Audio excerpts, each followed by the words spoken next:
दोस्तों, ये ब्रह्मांड कितना बड़ा है इसकी कल्पना भी करना मुश्किल है। बस ये समझ लीजिए कि इस ब्रह्मांड में हमारी धरती रेत के एक कण के बराबर भी नहीं। इस धरती से कई गुना बड़े करोड़ों ग्रह हमारे ब्रह्मांड में मौजूद है। सबसे बड़ी बात यह है कि हमारे इस ब्रह्मांड में लाखों गैलेक्सियां हैं। गैलेक्सी को आकाश गंगा कहते हैं। हमारी आकाश गंगा को अंग्रेजी में मिल्की वे कहते हैं, जबकि हिंदी में मंदाकिनी कहते हैं, जिसमें पृथ्वी, हमारा सौर मंडल और लाखों तारे स्थित है। वैज्ञानिक कहते हैं कि जब हमारी गैलेक्सी में ही धरती जैसी लाखों ग्रह होंगे तो निश्चित ही उनमें से कुछ पर तो जीवन होगा ही। वहाँ पर भी मनुष्य और पशु पक्षी जैसी प्राणियां रहते ही होंगे। हो सकता है कि उनमें से कुछ हमारी सोच से कमजोर हो और कुछ मनुष्य जाति से कई गुना बुद्धिमान और टेक्नोलॉजी में संपन्न हो। ऐसे ही लोगों को एलियन कहते हैं। एलियन का अर्थ होता है परग्रहवासी या दूसरे ग्रह का निवासी। तो चलिए दोस्तों, उन्हीं के बारे में 10 रोचक बातें जानते हैं।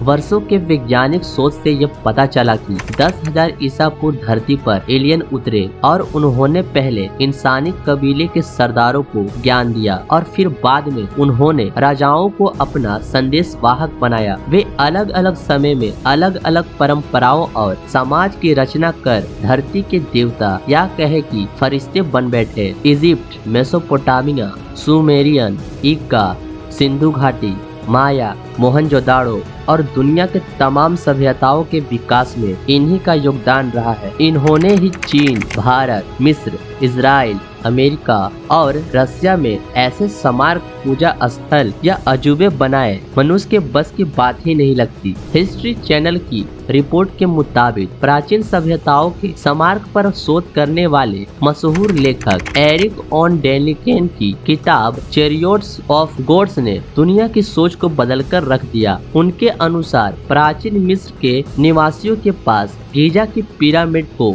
बनाने की कोई तकनीक ही नहीं थी। मिस्र के निवासियों के पास गीजा में पिरामिड बनाने के लिए ना तो औजार थे, ना ही उन्हें बनाने का ज्ञान था। इस तरह इन्हें अवश्य ही एलियन ने ही बनाया होगा। यदि भारत के संदर्भ में बात करें तो ऐसे कई मंदिर है जिसे आज की आधुनिक मानव तकनीक से भी नहीं बनाया जा सकता। दोस्तों, वैज्ञानिकों ने कई सालों के रिसर्च के बाद यह पता लगाया कि ओरायन एक ऐसा नक्षत्र है जिसकी हमारी धरती से कोई गहरा संबंध है। भारतीय, मिस्र, मेसोपोटामिया, माया, ग्रीक और ईका जैसी सभ्यताओं की पौराणिक कथाओं और तराशे गए पत्थरों पर अंकित चित्रों में इन नक्षत्र संबंधी जो जानकारियां है वह आश्चर्यजनक ढंग से एक समान है। वैज्ञानिक मानते हैं कि हमारे पूर्वज या कहें कि हमें दिशा निर्देशक देने वाले लोग ओरायन नक्षत्र से आए थे। भारत में ओरायन नक्षत्र को काल पुरुष नक्षत्र कहते हैं, जो मृगशिरा से मिलता जुलता है। हमारी धरती से 1500 प्रकाश वर्ष दूर ओरायन है। दोस्तों, तारा मंडल में वैसे तो दर्जनों तारे हैं, लेकिन प्रमुख 7 तारे हैं। इस तारा मंडल में 3 तेजी से चमकने वाले तारे एक सीधी लकीर में है, जिसे शिकारी का कमरबंद या ओरायन की बेल्ट कहा जाता है। 7 प्रमुख तारे इस प्रकार हैं। आप वीडियो पॉज करके पढ़ सकते हैं। सन 2010 में खबर आई थी कि 1948 के बाद सुदूर अंतरिक्ष में रहने वाले एलियंस अमेरिका और ब्रिटेन के परमाणु मिसाइलों वाले स्थानों पर कई बार मंडराए थे। अमेरिका वायु के पूर्व जवानों का एक दल का दावा है कि ब्रिटेन के सफोल्ड परमाणु स्थल पर वे उतरे भी थे। इन अधिकारियों ने अज्ञात उड़न तस्तरी यानी यूएफओ से जुड़े अपने अनुभवों को सार्वजनिक घोषणा भी की थी। अमेरिका वायुसेना के पूर्व अधिकारी कैप्टन रॉबर्ट सलास ने बताया कि हम अनजान उड़न तस्तरियों के बारे में बातें कर रहे हैं। हम उन्हें अक्सर यूएफओ के नाम से जानते हैं। डेली मेल ने उनके हवाले से लिखा कि अमेरिकी वायुसेना अज्ञात उड़न तस्तरियों के बारे में परमाणु स्थलों पर मंडराने और उनसे जुड़े राष्ट्रीय सुरक्षा के मुद्दे पर झूठ बोल रहे हैं, लेकिन हम इसे साबित कर सकते हैं। इस पर पूर्व अधिकारी ने कहा कि उन्हें इन घटनाओं का सबसे पहला अनुभव 16 मार्च 1967 को मोटाना के माल्ट्रोम एयर फोर्स बेस पर हुआ। उन्होंने कहा कि मैं उस वक्त ड्यूटी पर था जब एक वस्तु स्थल के ऊपर आई और मंडराने लगी। मिसाइलों ने काम करना बंद कर दिया और ऐसा एक हफ्ते बाद दूसरे परमाणु स्थल पर भी हुआ। एक और अधिकारी कर्नल चार्ल्स हल्ट ने कहा कि उन्होंने इप्सविच के करीब RAF बेट वाटर्स में एक यूएफओ को देखा था। यह ब्रिटेन के उन चुनिंदा स्थानों में है जहां परमाणु हथियार है। इजिप्ट, मेसोपोटामिया, सुमेरियन, इक्का, बेबीलोनिया, सिंधु घाटी, माया, मोहनजोदारो और दुनिया की तमाम सभ्यताओं के टेक्स्ट में लिखा है कि जल्द ही लौट आएंगे हमारे आकाशदेव और फिर से वे धरती के मुखिया होंगे। इजिप्ट और माया सभ्यताओं के लोग मानते थे कि अंतरिक्ष से हमारे जन्मदाता एक निश्चित समय पर पुनः लौट आएंगे। ओसाइस सिरा जो मिस्र के देवता है जल्द ही हमें लेने के लिए लौट आएगा। तो क्या हम स्टार प्रोडक्ट है और क्या इसलिए गिजावासी मरने के बाद खुद का ममीकरण इसलिए करते थे कि उनका आकाशदेव उन्हें अंतरिक्ष में ले जाकर उन्हें फिर से जीवित कर देगा। दोस्तों, एक सर्वेक्षण के मुताबिक विश्व भर में 20% लोगों का मानना है कि एलियन हमारे बीच इंसानों के भेष में घूमते हैं। समाचार एजेंसी राइटर्स ने एक सर्वेक्षण किया जिसमें 22 देशों के 23,000 लोगों से सवाल पूछे गए। भारत और चीन में 40% से ज्यादा लोगों का मानना है कि एलियंस पृथ्वी पर मनुष्य के भेष में घूमते हैं। वहीं नीदरलैंड, स्वीडन और बेल्जियम के ज्यादातर लोग ऐसा नहीं मानते। वहाँ केवल 8% लोग ही एलियन की उपस्थिति पर विश्वास करते हैं। सर्वेक्षण में हिस्सा लेने वाले लोगों में से 80% को पक्का भरोसा है कि एलियन हमारे बीच ही रहते हैं। दोस्तों, आपको इस बारे में क्या कहना है? क्या एलियन हमारे बीच में रहते होंगे? आप अपनी राय कमेंट में जरूर बताएं। छत्तीसगढ़ के बिस्तर जिले में एक गुफा में 10,000 वर्ष पुराने सेल चित्र मिले हैं। नासा और भारतीय आर्कियोलॉजिकल की इस खोज ने भारत में एलियंस के रहने की बात को पुख्ता कर दी है। यहाँ मिले सेल चित्रों में स्पष्ट रूप से एक उड़न तस्तरी बनी हुई है। साथ ही इस तस्तरी से निकलने वाले एलियंस का चित्र भी स्पष्ट रूप से देखा जा सकता है, जो आम मानव को एक अजीब छड़ी द्वारा निर्देश दे रहा है। इस एलियन ने अपने सिर पर हेलमेट जैसा कुछ पहन रखा है जिस पर कुछ एंटीना लगे हैं। 10,000 वर्ष पूर्व बनाए गए ये चित्र स्पष्ट करते हैं कि यहाँ एलियन आए थे, जो तकनीकी के मामले में हमसे कम 10,000 वर्ष आगे ही है। दुनिया भर की प्राचीन सभ्यताओं के चित्रों में ऐसे चित्र भी मिलते हैं जिसमें एक अंतरिक्ष यान के साथ एक अजीब सा मानव दर्शाया गया है।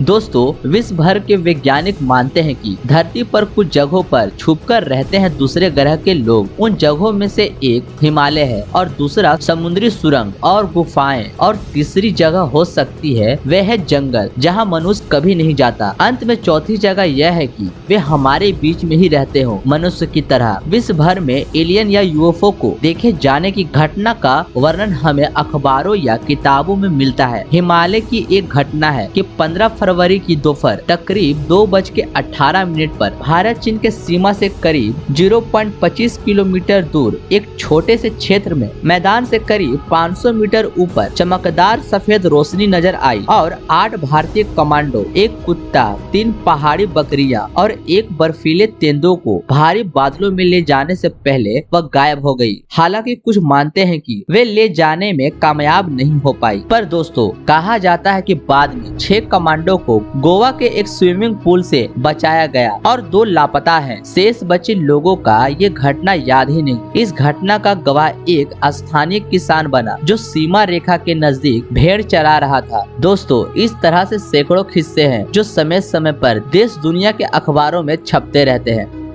दोस्तों, यही सही है कि आज का विज्ञान उन्हें एलियन ही माने, लेकिन बाइबल में उन्हें नेफिलिम कहा गया है। इन्हें स्वर्ग से बाहर कर दिया गया था और जो धरती के नहीं थे, ये स्वर्ग दूतों के बच्चे थे। उनमें से एक शैतान था। परमेश्वर ने स्वर्ग दूतों को स्वर्ग में रहने के लिए बनाया था, ना कि धरती पर रहने के लिए, लेकिन वे सब धरती पर आ गए। धरती पर वे इंसानों की औरतों की ओर आकर्षित होने लगे। ये ठरकी एलियन थे और फिर वे अपनी मनपसंद औरतों के साथ रहने लगे। फिर उनके बच्चे हुए और धीरे धीरे उन्होंने धरती पर अपना साम्राज्य फैलाना शुरू कर दिया। सामान्य मानव उन्हें या तो देवदूत कहते थे या राक्षस। इस तरह धरती पर एक नए तरह का युग शुरू हुआ और नए तरह का संघर्ष भी बढ़ने लगा और सभी तरफ एलियन का ही साम्राज्य हो गया। लोग रक्त शुद्धता पर जोर देने लगे। भारतीय, मिस्र, ग्रीस, मेक्सिको, सुमेरु, बेबीलोनिया और माया सभ्यताओं के अनुसार वे कई प्रकार के थे। जैसे आधे मानव और आधे जानवर। इंसानी रूप में वे लंबे पतले थे, उनका सिर पीछे से लंबा था। वे 8 से 10 फीट के थे। अर्ध मानव रूप में वे सर्प, गुरूर और वानर जैसे थे। आपने विष्णु का वाहन का चित्र देखा होगा। नाग देवता को कौन नहीं जानता। दूसरे वे थे जो राक्षस थे, जो बहुत ही खतरनाक और लंबे चौड़े थे। कुछ तो उनमें से पक्षी जैसे दिखते थे और कुछ वानर जैसे। उनमें से कुछ उड़ सकते थे और समुद्र के भीतर तल पर चल सकते थे। जब वो समुद्र के भीतर चलते थे तो उनके सिर समुद्र के ऊपर दिखाई देते थे। उनमें ऐसी शक्तियाँ थी जो आम इंसानों के लिए नहीं थी, जैसे पानी पर चलना, उड़ना, गायब हो जाना आदि। शोधकर्ता मानते हैं कि उनमें से बचे कुछ एलियन आज भी धरती पर मौजूद है। वे हमें इसलिए नहीं दिखाई देते क्योंकि या तो वो हिमालय की अनजान जगहों पर रहते हैं या पाताल की गुप्त सुरंगों में। दोस्तों, अमेरिका में कुछ महिलाओं ने दावा किया कि उन्होंने एलियन के साथ शारीरिक संबंध बनाया है। इन महिलाओं का ये भी दावा है कि उनके बच्चों के पिता भी वही एलियन है। एलियन से शारीरिक संबंध बनाने के बाद महिलाओं ने कहा कि यह उनका सबसे अच्छा अनुभव था। निल्सन और हेलुना नाम की इन महिलाओं ने बताया कि उनके एलियन से कुल 13 बच्चे हैं। दोस्तों, इनके दावे कितने सच है ये तो मैं नहीं जानता, पर आप इस सब घटनाओं के बारे में क्या सोचते हैं अपनी राय कमेंट में जरूर बताएं। और ये वीडियो अच्छी लगी तो लाइक और चैनल को सब्सक्राइब जरूर कर लें।